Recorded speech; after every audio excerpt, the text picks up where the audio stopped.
Good day, everyone. So, uh, we've been hearing about AI, what is AI doing for us, how we are working with AI, and all those things. And I want to talk about something else today. So, this is in the world of AI, uh, I want to talk about how much unfinished thinking that our spaces are accepting.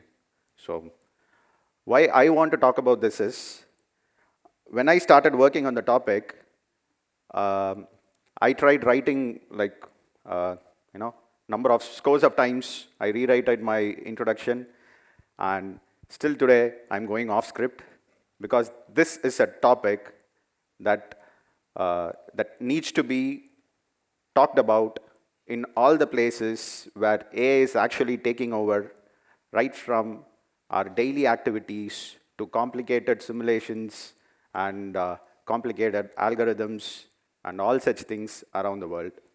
So I work closely with rural students. In our school, the main thing that we teach our kids is how to become more confident, how to be very outspoken, and not to worry about the insecure places that they are growing up in. So last month, I had this girl from grade 12 who has just finished a seminar, and she has bombed the seminar. She came to my office and she asked me this simple question like, "Sir, I know the answer, but I was afraid. I was afraid that if I tell the answer, my friends will make fun of me saying that I'm showing off." So that is the kind of situation that we are living in.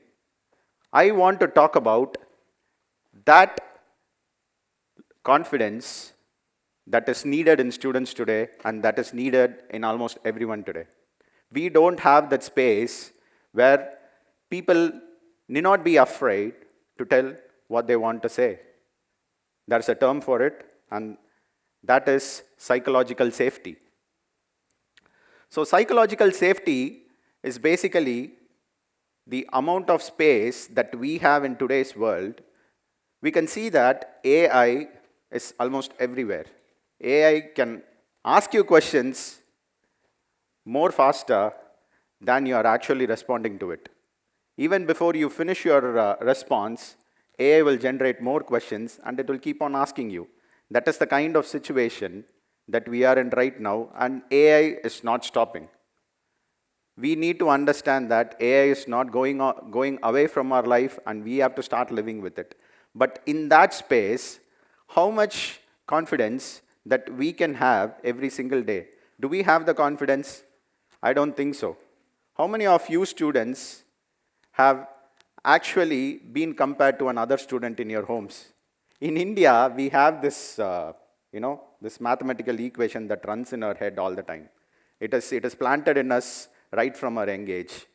You know, our mom would have asked when we were in fourth standard or third standard, she would have asked that neighbor auntie's daughter, she just scored a 99, you just scored a 98. That is the situation most of us have grown in. We are still being compared to the people beside us.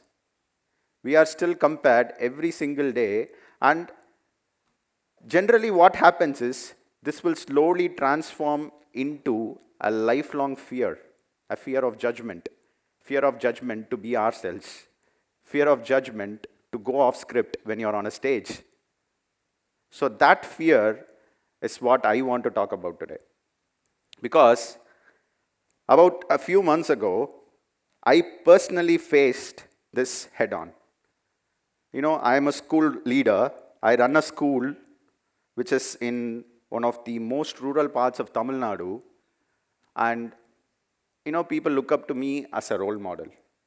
Believe it or not, whether you accept it or not, you are supposed to be the role model because most of the students that we have are first generation graduates. They are the first generation of people who have stepped into a school. We are supposed to be there for them whenever they want it, irrespective of what is going on in your life. But do we have the space to be there for them?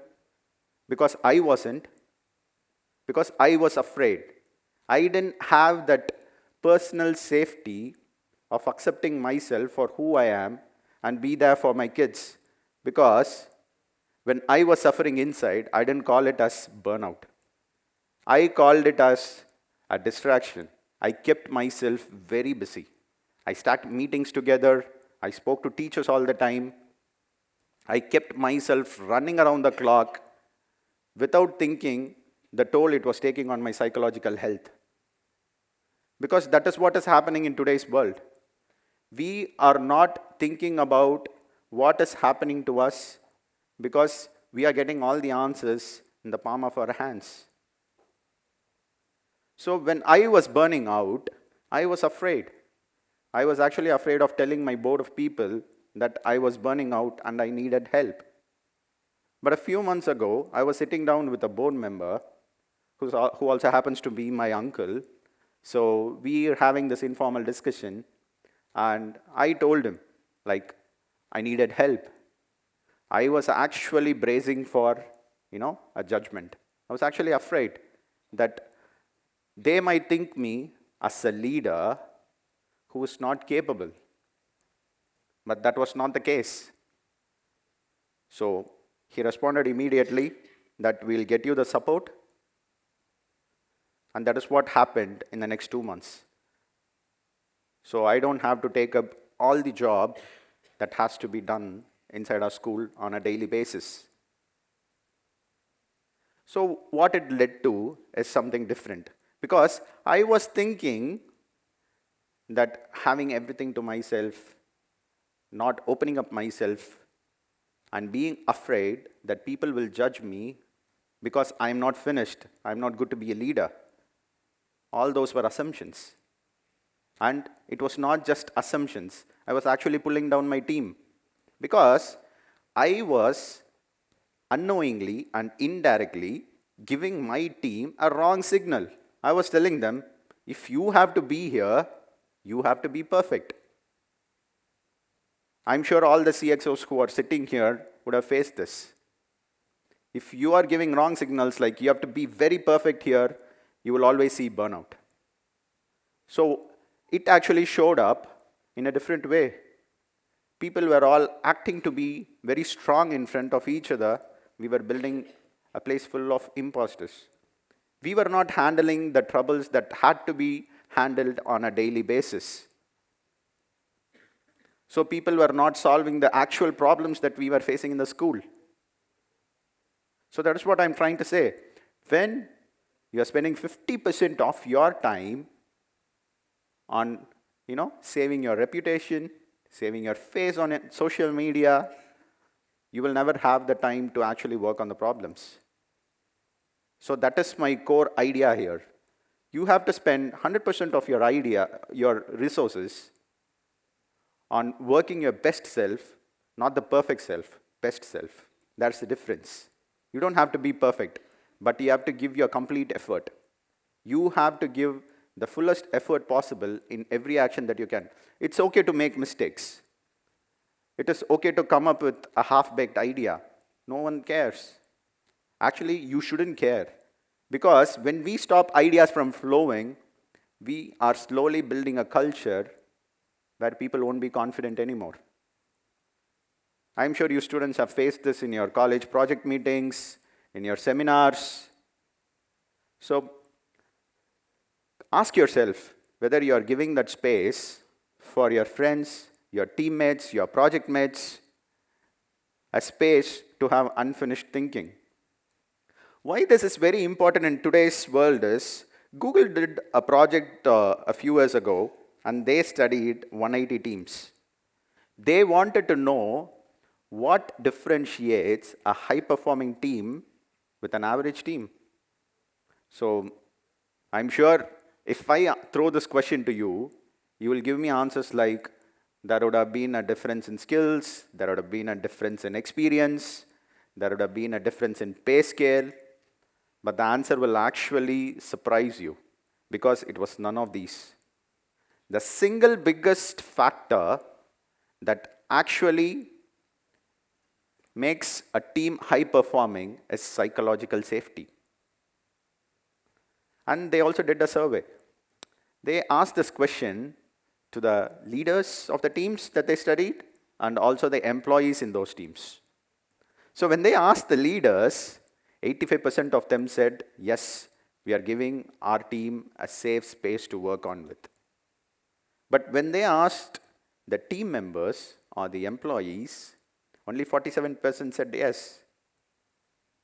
So that 38-point Qasim is the mask that I was wearing for 6 months because I was feeling that my parents will think me as being inefficient. My students who look up to me will see me as a half-baked leader. That fear was there inside me. So this is why the psychological safety that we have to provide to our team members, and we should also make sure that we have it for ourselves as leaders, is very important in today's world. So finally, before closing this session, I would like to tell you, when you are in your next meeting, make sure that you are asking the right questions and not expecting the right answers. Let the answers be half-baked. Let the answers, come from the top of the mind. Let it be. The more ideas you can generate, the more ideas will flow.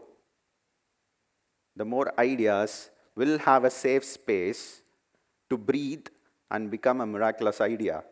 Just imagine if people like the biggest inventors of our time and in our history, if their idea was broken down and they stopped working on it, will we have anything today?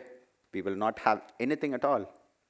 They all chose to pursue through their ideas, irrespective of what the world asked them to do. They built their safety space around them. While working on this speech, I actually wrote a permission slip to myself. I'll just read it to you. So, I give myself permission to say, I don't know yet.